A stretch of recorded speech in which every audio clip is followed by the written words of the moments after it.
Et salut tout le monde, aujourd'hui on se retrouve encore une fois pour une émission actualité jeux vidéo et comme d'habitude je vais vous parler des jeux auxquels j'ai joué cette semaine, de l'actualité et il y a plein de choses à dire. On va parler d'Ubisoft, de Forza et de studios qui vont fermer comme d'habitude, mais voilà, c'est ce qui nous attend. Et enfin, les sorties de la semaine, même s'il n'y en a pas énormément, on va quand même revenir dessus. Et du coup, pour revenir sur les jeux auxquels j'ai joué cette semaine, je vais parler très brièvement de Manual Samuel, qui est un jeu où on va jouer un gosse de riche qui s'appelle Samuel, qui va avoir un accident de voiture, enfin il va se faire renverser et décéder, il va se retrouver dans les enfers et la mort va le checker, elle a une capuche, tout ça, ça n'a pas de sens. Et bah elle va lui dire ok j'ai un défi à te proposer, si pendant 24 heures tu réussis ce défi, t'es pas mort et tu reviens. C'est plutôt cool, et lui dit voilà, pendant 24 heures tu vas devoir vivre de façon manuelle. Et Samuel se réveille tout simplement dans sa chambre. Donc on voit graphiquement c'est assez simple, le jeu coûte souvent 1 ou 2 euros, le prix de lancement c'était 9,99 €. Et vous voyez que c'est un petit peu particulier et le jeu est assez exigeant. C'est fun, hein, c'est pas non plus hyper difficile, mais il va falloir vous concentrer, il dure à peu près 2 heures, et du coup il va falloir tout faire de façon manuelle, c'est-à-dire inspirer et expirer, donc avec le bouton X et le bouton B, ça va faire inspiration, expiration pour pouvoir avoir de l'oxygène dans ses poumons et ne pas décéder, et si on expire tout notre air, notre personnage va simplement suffoquer et décéder. Il va falloir aussi cligner des yeux avec le bouton A, sinon l'écran va se mettre à blanchir jusqu'à être carrément illisible. Mais il va falloir du coup faire ça, les gâcher droite et gauche pour avancer le pied droit, le pied gauche. Si vous avancez 2 fois le même pied, vous vous retrouvez en grand écart et vous cassez la gueule. Donc ça c'est juste le gameplay de base, c'est-à-dire qu'à côté il va falloir jouer au jeu, parce que se déplacer, respirer, ça vous permet de rester en vie et de progresser, mais à côté de ça le jeu va vous demander de faire des choses parfois un petit peu compliquées, hein. Je vous avoue que l'épisode de la voiture où le gars vous dit tiens je t'ai mis une voiture manuelle, ça va être marrant, en fait on gère le bras qui se met sur le volant, le levier de vitesse, passer les vitesses, embrayage, accélérateur, freinage, coup de volant pour éviter les petits vieilles et pas les écraser. Voilà, le jeu a duré 2 heures, je l'ai fait en stream, si vous l'avez vu c'était hyper drôle, moi je vous le conseille vraiment à 1 ou 2 euros, allez-y, c'est une découverte, c'est vraiment hyper particulier mais je trouve ça un petit peu sympa et ça change vraiment de ce qu'on peut voir d'habitude et jouer d'habitude. Donc c'est vraiment cool. Et le deuxième jeu auquel j'ai joué cette semaine, je l'ai même terminé, c'est Unknown Awakening. Donc là ici on est sur un jeu qui a totalement flop malheureusement entre guillemets. C'est un jeu qui est vendu à 50 € plein pot, là je l'ai touché pour 25 € à la Fnac. Et donc voilà, vous l'avez vu, hein, j'achète des jeux en physique sur Xbox, on est 3 pélos en France, c'est rigolo. Non mais là, Unknown Awakening, c'est un jeu qui pour moi me fait un peu de la peine. Tout le monde l'a descendu, l'a démonté, vous voyez, hein, le jeu n'est pas joli. Techniquement sur console, il y a des chutes de framerate, surtout au début, un peu moins à la fin, où je sais pas si je me suis simplement habitué. Mais voilà, c'est un petit peu dommage, l'histoire est assez intéressante, le gameplay, on se dit vraiment que s'ils avaient eu le budget, s'ils avaient investi dedans et que le jeu avait eu un scope un peu plus large, mon dieu, qu'est-ce que ça aurait été magnifique. On arrive à prendre le contrôle des ennemis, à les faire se taper entre eux, il y a de l'infiltration, on peut disparaître, il y a des espèces d'effets visuels quand on met des patates avec notre esprit, en fait notre aura qui sort de notre corps pour taper l'aura de l'ennemi. Enfin voilà, même l'infiltration, en fait on retire l'âme de l'ennemi puis on la frappe, elle disparaît. Enfin voilà, le jeu est vraiment bien à ce niveau-là, il est vraiment original. Est-ce que je vous le conseille? Je sais pas, je vous dis à partir de 25 €, je trouve que ça commence à devenir intéressant. Si vous êtes un petit peu curieux en gaming et qu'un double A un peu moche ne vous effraie pas, j'ai mis 12 heures moi, pour venir à bout de la campagne, hein. J'ai pas fait forcément de trucs annexes, je trouvais 2-3 trucs à droite à gauche, mais voilà, j'ai pas fait d'aller-retour ou quoi, le jeu est plutôt linéaire. Et c'est ces espèces de double A où vous allez avoir du coup des couloirs un peu d'histoire, une arène, des couloirs un peu d'histoire de l'arène, de l'infiltration qui souvent se termine assez mal ou peut-être que j'étais très nul, mais en combat c'est assez rigolo. Après, comme je vous ai dit, hein, le jeu est un peu bancal, donc niveau combat, c'est un peu flou, on commence à s'habituer, mais au début, ça paraît vraiment bordélique. Quand on commence à avoir des compétences, ça se passe un peu mieux. Mais voilà, je trouve ça un peu dommage. Ça reste un jeu que je trouve attachant. Et chose importante, hein, je ne sais pas si c'est un problème de compétences, un problème de budget ou un problème de temps, mais en tout cas, vers la fin du jeu, le jeu ne se dégrade pas. On peut voir ça de temps en temps, en fait, le jeu au fur et à mesure des chapitres et au fil du temps, la qualité du jeu va drastiquement baisser et les chapitres vont se raccourcir et raconter moins de choses. Et là, ici, pas du tout. Les cinématiques sont vraiment coupées de façon bizarre, comme si, en fait, les cinématiques, ça leur avait coûté beaucoup trop cher et ils avaient essayé de cut tout ça. Le rendu est un peu étrange, mais je vous dis, voilà, le jeu, je le trouve attachant, assez sympa. Niveau gameplay, en fait, on sent que c'est un jeu qui a énormément de potentiel.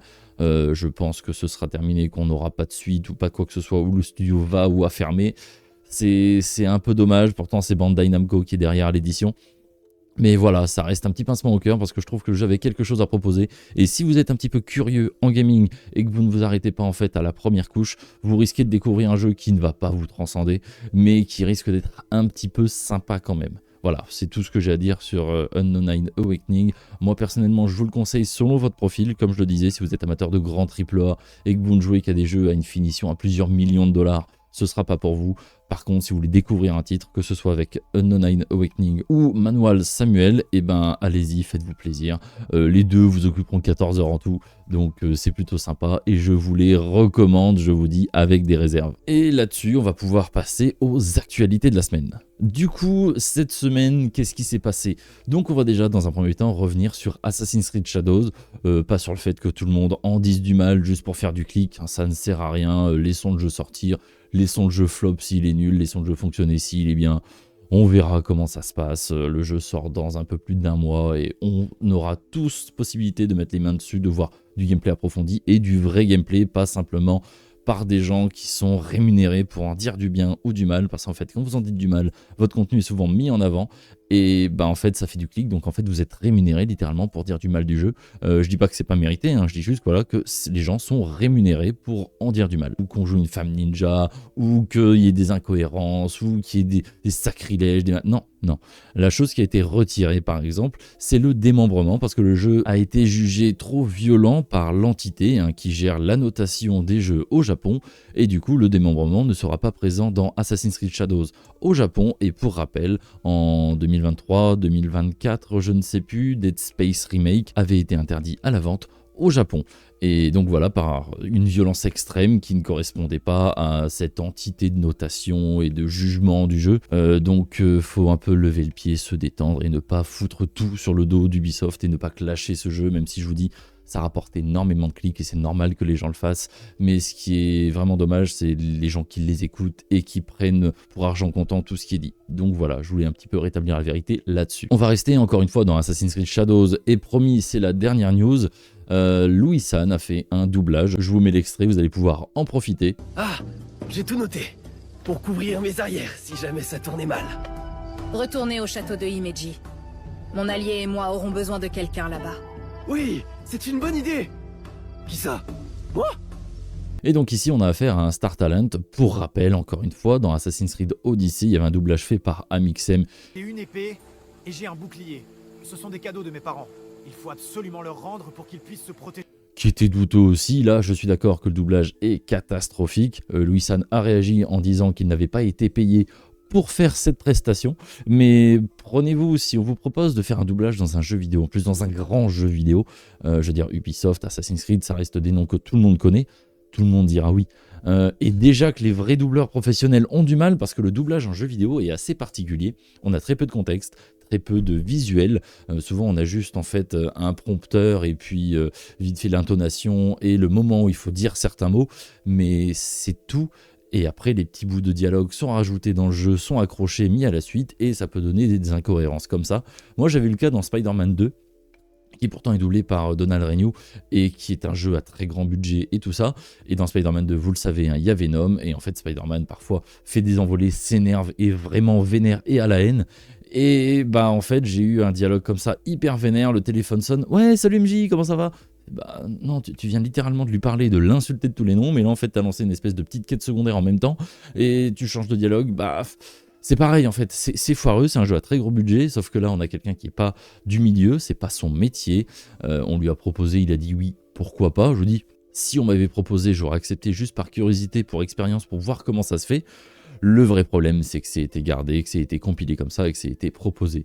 Bon, on va être très franc, hein. Si c'est comme dans Odyssey, ce sera un personnage random dans un coin de la map que quasiment personne ne verra. Donc ça vaut pas le coup de descendre le jeu pour ça. Ça ne retire rien à la qualité du titre, ça va vous sortir du jeu à ce moment-là. C'est quasiment sûr si ça reste dans cet état-là. Mais en tout cas, ça vaut pas le coup de démonter le jeu tout simplement pour ce petit détail que je vous dis, une grande partie des joueurs ne verra pas. Et enfin, pour rester sur Ubisoft, et c'est la dernière sur Ubisoft, mais pas Assassin's Creed Shadows, Prince of Persia The Lost Crown s'est vendu à 1,3 million d'exemplaires. C'était un peu le renouveau de la série, je pense qu'on n'en aura pas forcément, et l'un des meilleurs jeux de 2024. Le jeu est en 2D, donc intégralement modélisé en 3D, mais le gameplay est en 2D. On est ici sur un Metroidvania que je trouve extrêmement accessible et exigeant en même temps, donc c'est vraiment cool. C'est-à-dire que littéralement, si c'est votre premier Metroidvania, il y a plein de petites choses qui vont faire que vous allez passer un bon moment. Et si vous êtes un maître en la matière, un expert du Metroidvania, vous allez quand même kiffer. Le jeu est beau, le jeu est léché, le gameplay est pixel, vraiment c'est d'un niveau de précision. Tout ce qu'on veut faire à la manette, même des trucs hyper précis, hyper tendus, qui demandent une dextérité avancée, vont être réalisables. Et si vous perdez, c'est de votre faute. Il y a des combats de boss, il y a plein de zones. Le jeu dure à peu près 20 heures, j'aurais dit. Et il y a un petit DLC pour 5 balles qui va vraiment plus loin dans le jeu. Il doit durer 5-6 heures. Et là, vous allez être, par contre, tous les curseurs sont mis au max. Les ennemis, le parcours, tout ce qui vous aura paru un petit peu... Comment dire, dans le jeu, on sent qu'ils en ont encore sous la pédale. Et là, en fait, dans le DLC, ils y vont. C'est trop bien. Mise en scène, graphisme, effets visuels, gameplay, tout est bien. C'est vraiment l'un de mes jeux préférés. Et je pense que c'est l'un des meilleurs jeux de l'année 2024. Donc, si vous le trouvez pour pas cher, c'est possible. 9, 5 euros même parfois. Essayez-le. 3 millions d'exemplaires, c'est bien, mais pas assez pour un titre Prince of Persia édité par Ubisoft. Donc voilà, c'est un peu dommage, le jeu méritait mieux. On va parler maintenant d'une mauvaise nouvelle, parce que des gens qui perdent leur travail, c'est toujours une mauvaise nouvelle. Phoenix Lab, le studio qui est derrière Dauntless, perd 50 employés. Encore, ils vont se retrouver sur le marché du travail et devoir trouver un autre taf pour payer leur loyer. C'est toujours vraiment dommage. Que le jeu soit bon ou pas, que la politique soit bonne ou pas, voilà, c'est toujours dommage que des gens perdent leur travail. Et c'était les gens qui étaient derrière Dauntless. Dauntless, c'est cette espèce de Monster Hunter-like avec des graphismes un petit peu à la Fortnite, mais un jeu service. Le jeu avait bien fonctionné à sa sortie, puis il y avait une perte de vitesse, comme ça se fait beaucoup. Maintenant, c'est la hype, c'est les réseaux sociaux, c'est les vidéos courtes. Donc la hype des jeux est courte aussi. Et le jeu avait disparu, puis est revenu avec une espèce de refonte. Et au final, ça n'a pas fonctionné. Donc des gens sont licenciés, le studio va sûrement fermer. Et c'est toujours un peu dommage que le jeu soit bon ou pas. Voilà, ça fait un peu de la peine. Et le monde du JV va un petit peu mal. On va rester un petit peu autour de Monster Hunter avec Capcom qui annonce un Spotlight et un Monster Hunter Wilds Showcase le mardi 4 février. Donc vous pouvez aller regarder ça sur YouTube. Sur les plateformes, ce sera retransmis, commenté, tout ça. Donc voilà, on va sûrement en apprendre plus parce que la sortie du jeu c'est pour mars, je vous le rappelle, donc dans un mois. Donc là je pense qu'on va finaliser, ils vont un petit peu se palucher en montrant leur jeu, qu'il est beau, qu'il y a plein de mécaniques, que c'est cool. Monster Hunter Wilds va être trop bien, c'est presque sûr. Et donc si vous voulez en apprendre plus, je vous conseille cette conférence, ce showcase. On va rester encore transition sur le mois de mars. Killing Floor 3 va sortir le 25 mars, c'est officiel, on savait que c'était prévu pour 2025.